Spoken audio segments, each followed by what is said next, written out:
बिस्मिल्लाहिर्रहमानिर्रहीम। अस्सलाम वालेकुम।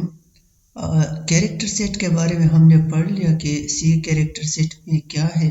तो इस लेक्चर में हम डिस्कस कर रहे हैं वर्ड्स के बारे में। अच्छा, सी या सी प्लस प्लस में दो तरह के वर्ड्स है। एक किस्म के वर्ड्स को कहते हैं कीवर्ड्स या रिजर्व्ड वर्ड्स। कीवर्ड्स और रिजर्व्ड वर्ड्स। अच्छा, keywords क्या है? Keywords are special words in C programming which have their own predefined meaning. C language में कुछ वर्ड्स ऐसे हैं जो डीप डेवलपमेंट साइंटिस्ट ने लिखे हैं और सी लैंग्वेज की लाइब्रेरीज में इंक्लूड किए हैं। जब आप सी लैंग्वेज को इंस्टॉल करते हैं तो वो वर्ड्स इसमें पड़े होते हैं, आप उठाते हैं और इसको यूज़ करते हैं, और हर वर्ड का अपना एक मतलब होता है या मीनिंग होता है। तो आप जस्ट उन एग्जिस्टिंग वर्ड्स को उठाकर यूज़ करते हैं। ऐसे वर्ड्स को हम कहते हैं रिजर्व्ड वर्ड्स या कीवर्ड्स। रिजर्व्ड का मतलब ये है कि इसके स्पेशल मीनिंग होते हैं। हर एक वर्ड की अपनी एक खास मीनिंग होती है जिसके लिए वो वर्ड लिख कर गया है। The function and meaning of these words cannot be altered. अच्छा, और इसकी जो प्रीडिफाइंड मीनिंग है तो इसके न मीनिंग को हम चेंज कर सकते हैं और न इसके काम को हम चेंज कर सकते हैं। जिस मकसद के लिए, जिस काम के लिए वो वर्ड है और जो भी इसकी मीनिंग है, तो बस हम वही यूज़ करेंगे, इसको हम चेंज नहीं कर सकेंगे।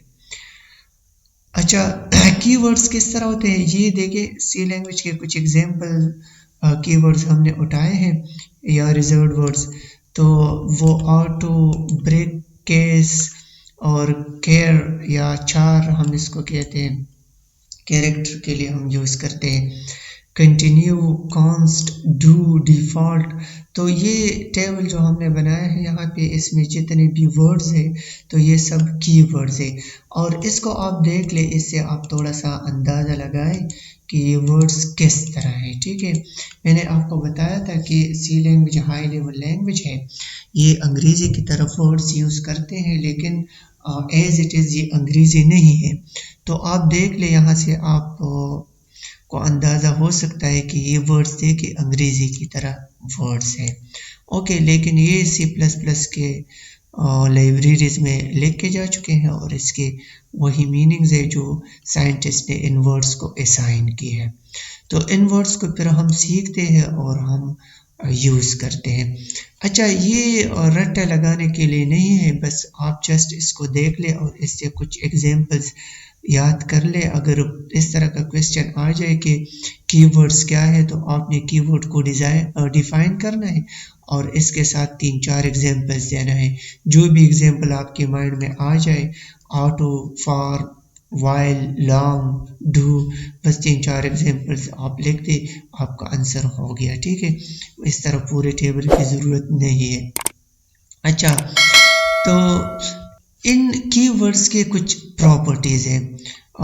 जो बुक्स मैंने रिकमेंड किए हैं तो कीवर्ड्स के प्रॉपर्टीज़ उन बुक्स में नहीं है, तो इसलिए मैंने यहाँ पे लिखे हैं, और ये जब हम इंशाल्लाह नोट्स पूरे करेंगे तो ये भी मैं प्रोवाइड कर लूँगा, आप इससे फिर पढ़ सकेंगे। ठीक है, अच्छा, ये देखिए, all the keywords in C programming language are defined as lowercase letters, so they must be used only in lowercase letters. देखिए यहाँ पे ये जो void लिखा है, while लिखा है और switch लिखा है, जितने भी words हैं ये सब lowercase letters में हैं, मतलब इसमें कोई capital letter नहीं है। और जिस तरह ये है एज इट इज़ हम इसको यूज़ करेंगे। देखिए, अगर यहाँ पे मैं W को कैपिटल कर लूँ, यू, और फिर मैं यूज़ करने लगूँ, तो ये सी लैंग्वेज एक्सेप्ट नहीं करेगा, ये नहीं जानेगा। ठीक है, तो ये जिस तरह है इसी तरह आपने यूज़ करने हैं। अच्छा, every keyword has a specific meaning, users can not change their meaning. Her word का अपना एक मतलब होता है, अपना एक फंक्शन होता है और इसकी अपनी एक मीनिंग होती है। तो हम जब इसको यूज़ करेंगे तो इसकी मीनिंग वगैरह को हम चेंज नहीं कर सकेंगे। Keywords can not be used as user defined names, ये थर्ड वाला जो प्रॉपर्टी है इसको आप स्किप करें, ये आगे आपको समझ आ जाएगी चंद लेक्चर्स में, ठीक है। अच्छा, every keyword in C programming language represent something or specifies some kind of action to be performed by the compiler। जब हम ये वर्ड्स लिखेंगे अपनी प्रोग्राम्स में और इसको हम कंपाइल करेंगे, कंपाइलेशन और ये प्रोसेस, ये भी आगे आपको समझ आ जाएगी कि इसका मतलब क्या है। लेकिन जब हम प्रोग्राम को कंपाइल करेंगे और ये एग्जीक्यूट करेंगे तो इन वर्ड्स के जो मीनिंग है और फंक्शंस है तो सी लैंग्वेज वो मीनिंग इससे ले लेते हैं और वही फंक्शन परफॉर्म करवाता है। तो ये 3-4 इसकी प्रॉपर्टीज़ है कीवर्ड्स की, जिसको समझना ज़रूरी है।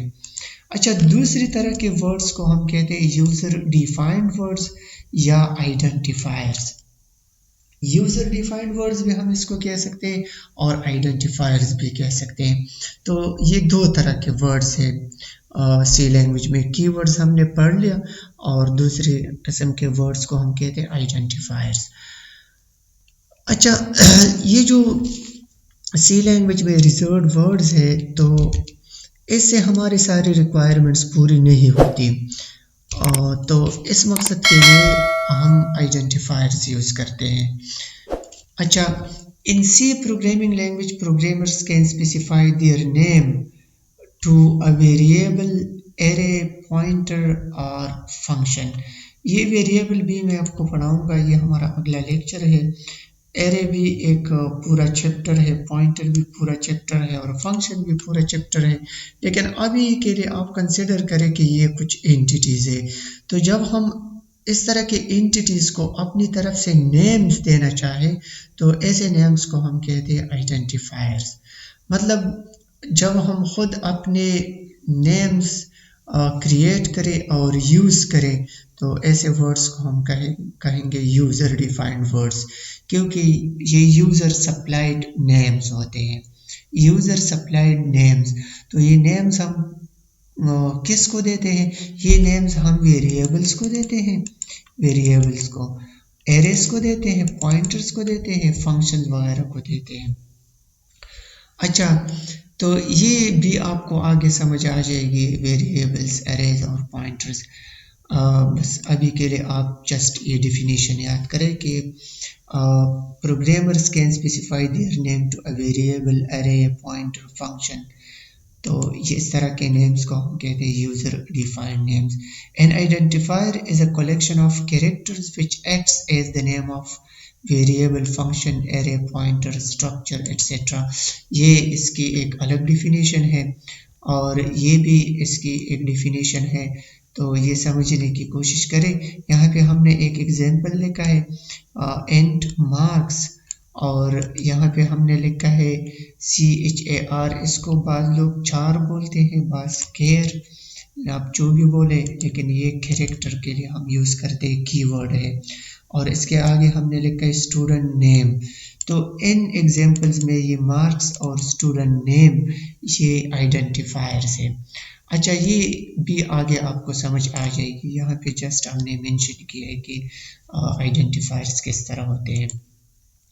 अच्छा, आइडेंटिफायर्स को जब हम यूज़ करते हैं तो ये ऐसा नहीं है कि हम जो भी नाम चाहे हम सी लैंग्वेज में यूज़ कर सकते हैं, ऐसा नहीं है। सी लैंग्वेज के कुछ रूल्स होते हैं, हमने उन रूल्स को सीखना है और इनको फॉलो करके इस तरह के यूज़र डिफाइंड वर्ड्स क्रिएट करने हैं। वो रूल्स क्या है? अगर इन रूल्स को हम फॉलो ना करें, ये रूल्स है, अगर इन रूल्स को हम फॉलो ना करें तो फिर सी लैंग्वेज हमारे वर्ड्स को एक्सेप्ट नहीं करेंगे और इस पे वो एरर्स देंगे। अच्छा, ये रूल्स क्या है? ये रूल्स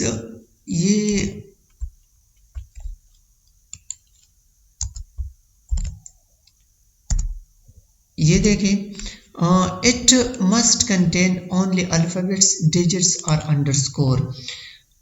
सी लैंग्वेज में अगर आप कोई वर्ड क्रिएट करना चाहे या यूज़र डिफाइंड वर्ड आप यूज़ करना चाहें तो इसमें आप जस्ट ए से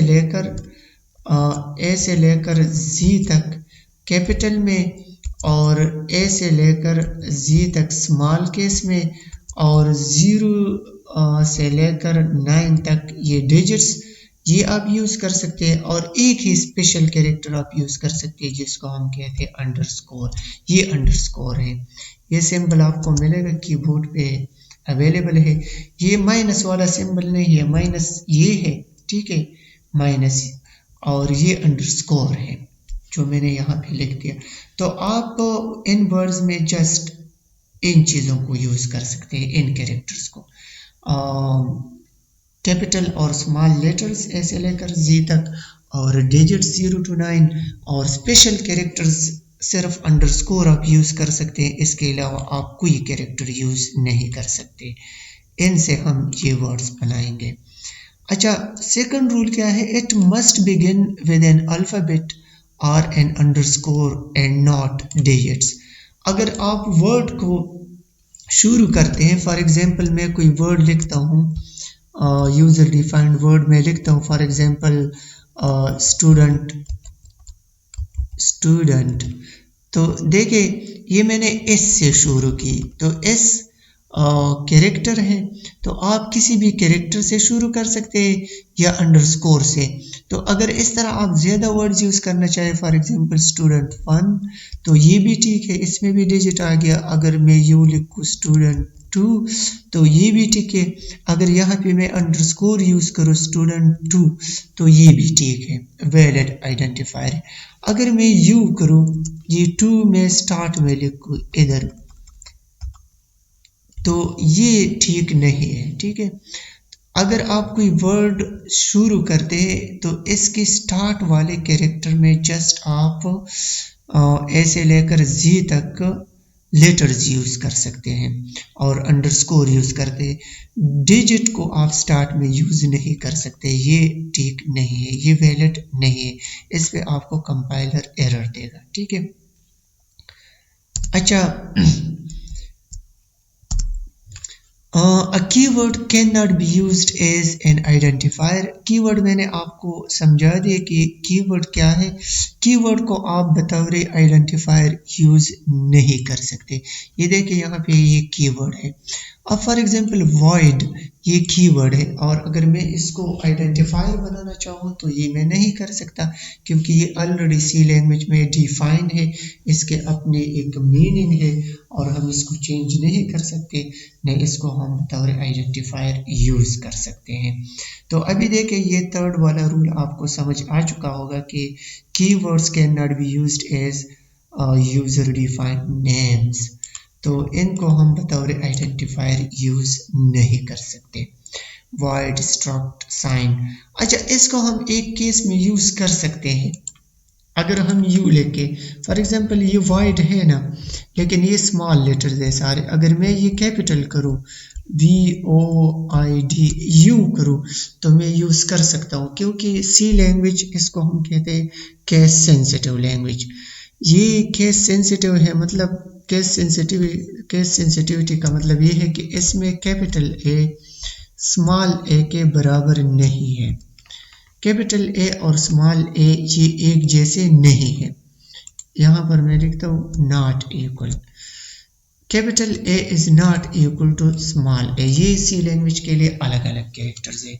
तो अगर हम इसकी केस को चेंज करें तो फिर हम यूज़ कर सकते हैं, but it is not a good programming practice. ये अच्छी बात नहीं है, आपको इस तरह नहीं करना चाहिए, ठीक है। कंपाइलर एरर नहीं देगा लेकिन ये अच्छी बात नहीं है प्रोग्रामिंग पॉइंट ऑफ व्यू से। ओके, तो आप ये रूल समझने की कोशिश करें कि keyword can not be used as an identifier. अच्छा, identifier must not contain white spaces. अच्छा, इसमें हम स्पेसेस नहीं दे सकते। फॉर एग्जांपल अगर मैं यू लिखूँ मैं लेट्स से स्टूडेंट 11, तो ये वैलिड आइडेंटिफायर नहीं है। क्यों? क्योंकि ये 1 और स्टूडेंट के दरमियान ये देखे इसमें स्पेस है, तो स्पेस यहाँ पे एक्सेप्टेबल नहीं है। अगर आपने इस तरह के वर्ड्स यूज करने हैं तो आप क्या करें, आप इसके दरमियान अंडरस्कोर लिख कर करें, ठीक है। तो यू अगर दो वर्ड्स को आपने कंबाइन यूज करने हैं तो या तो इनके दरमियान आप अंडरस्कोर यूज किया करें। इसके लिए कुछ अलग रूल्स भी है लेकिन वो हम डिस्कस नहीं कर सकते। या यू लिख कर करें स्टूडेंट, फॉर एग्जांपल अगर मैंने लिखना है स्टूडेंट नेम तो आप यू लिख सकते हैं स्टूडेंट नेम, यहाँ पे आप स्पेस नहीं दे सकते। अगर इस तरह आपने स्पेस दे दिया तो ये गलत हो जाएगा। अच्छा, इसको कहते हैं कैमल केस। यू आप लिख सकते हैं स्टूडेंट और फिर नेम, या इसके दरमियान आप अंडरस्कोर यूज कर सकते हैं। लेकिन अगर आपने स्पेस दे दिया तो कंपाइलर इस पे एरर देगा, ये एक्सेप्ट नहीं करेगा, ठीक है। अच्छा, identifiers must be unique in a programme.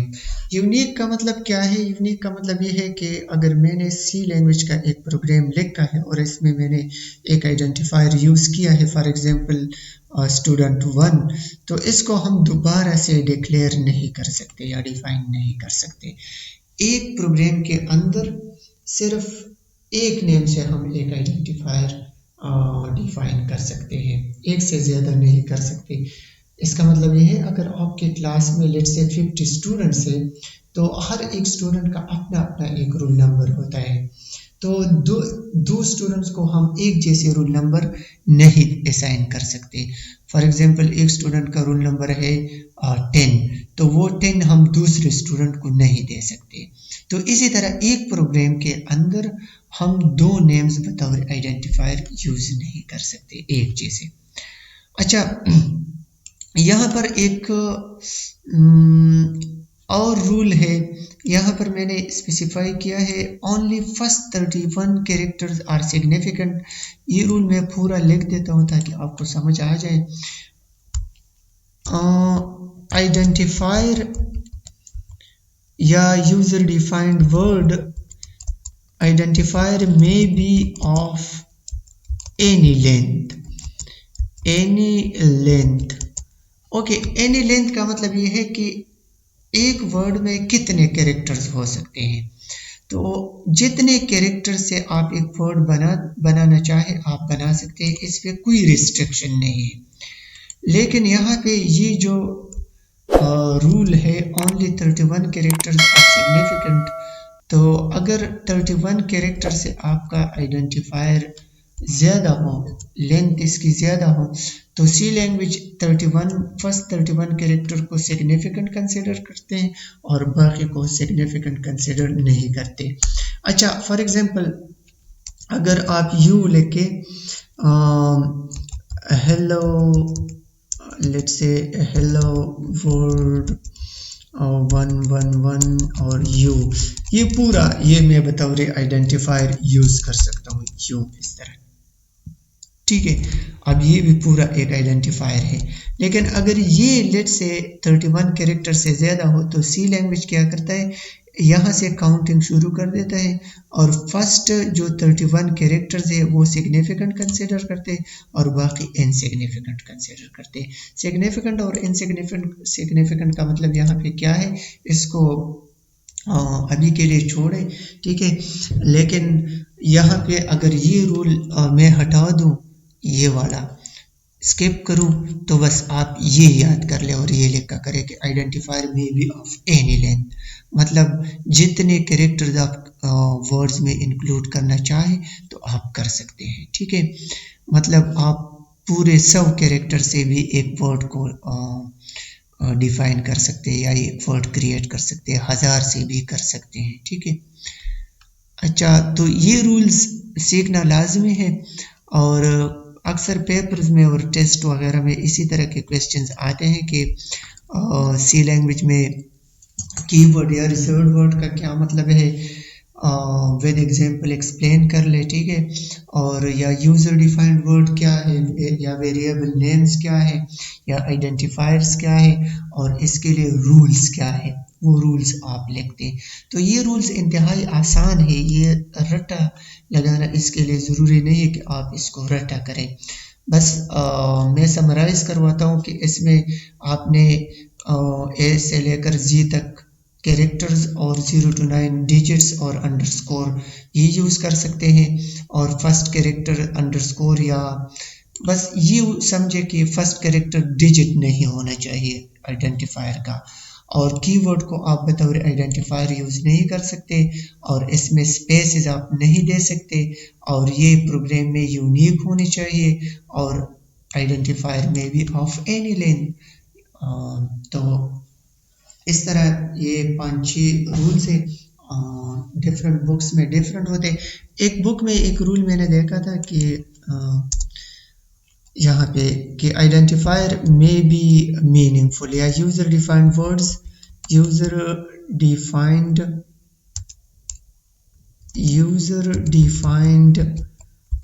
Words should be meaningful, ये मीनिंगफुल होने चाहिए। लेकिन रिमेंबर ये वर्ड, ये रूल ये कंपाइलर के लिए नहीं है। अगर आपका यूजर डिफाइंड वर्ड मीनिंगफुल हो या ना हो, कंपाइलर इस पे एरर नहीं देगा अगर वो इन रूल्स के मुताबिक हो। लेकिन मीनिंगफुल ये प्रोग्रामर के लिए होना चाहिए, यूजर के लिए, ठीक है, यूजर के लिए मीनिंगफुल होने चाहिए, कंपाइलर के लिए नहीं, ठीक है। इसका मतलब क्या है? इसका मतलब ये है कि अगर हम यूजर डिफाइंड वर्ड्स यूज़ करना चाहें तो ऐसे वर्ड्स यूज़ करेंगे जिनका कुछ मीनिंग हो, मीनिंगलेस ना हो, ताकि यूज़र को आसानी से समझ आ सके। तो ये रूल अगरचे कुछ बुक्स में लिखा है, लेकिन ये कंपाइलर के लिए नहीं है। सी लैंग्वेज इस पे एरर नहीं देगा, ठीक है। अब फॉर एग्जांपल मीनिंगफुल का क्या मतलब है? अगर मैं यहाँ पे लिख दूँ स्टूडेंट, लेट्स से मैं यहाँ पे लिख दूँ फॉर एग्जांपल स्टूडेंट, ठीक है, स्टूडेंट, तो ये देखिए ये मीनिंगफुल वर्ड है, इससे हर किसी को समझ आ जाती है कि ये स्टूडेंट एक मीनिंगफुल वर्ड है। लेकिन अगर मैं लिखूँ STD तो ये थोड़ा सा कम मीनिंगफुल है, या अगर जस्ट मैं लिखूँ S तो ये बिल्कुल भी मीनिंगफुल नहीं है। लेकिन फिर भी कंपाइलर इस पे एरर नहीं देता, ना STD पे एरर देता है, ना STD11 पे एरर देता है, ये ठीक है, लेकिन ये मीनिंगफुल नहीं है। ओके, अगर मैं पूरा लिखूँ यूं स्टूडेंट तो ये मीनिंगफुल हो गया। ओके, तो इस तरह के प्रोग्राम्स को हम कहते हैं, या प्रोग्रामिंग को हम कहते हैं गुड प्रोग्रामिंग प्रैक्टिस। ये गुड प्रोग्रामिंग प्रैक्टिस है कि इसमें अगर आपने वर्ड्स यूज़ करने हो तो वो वर्ड्स मीनिंगफुल होने चाहिए, ठीक है। अच्छा, मैंने इस पे टाइम ज़्यादा ले लिया, लेकिन चलो ये समझना बहुत ज़रूरी है। ये सी लैंग्वेज के बिल्डिंग ब्लॉक्स है, बल्कि सारी लैंग्वेजेस के बिल्डिंग ब्लॉक्स है। इसको समझने की कोशिश करें, ठीक है। जो पॉइंट आपको समझ ना आए तो खैर इसको स्किप कर ले और दोबारा पढ़ें, ठीक है। और रिसोर्सेज भी आप पढ़ने के लिए यूज़ कर सकते हैं, बुक्स वगैरह, ट्यूटोरियल्स आप देख सकते हैं इसके अलावा भी, और पढ़ने में कोई हर्ज नहीं है, ठीक है। ज़रूरी नहीं है कि आपको हर एक लेक्चर 100% समझ आए, ठीक है। हर कोई अपने स्टाइल से पढ़ाते हैं, तो सारी दुनिया के लोगों की माइंड्स डिफरेंट होते हैं, तो ज़रूरी नहीं है कि आपको हर किसी का लेक्चर पूरी तरह समझ आ जाए। लेकिन चलो कोशिश करें, मैं भी कोशिश करता हूँ पूरी तरह एक्सप्लेन करने की और आपके माइंड में लेक्चर्स को बिठाने की इंशाल्लाह। ओके, गुड लक, अल्लाह हाफिज़।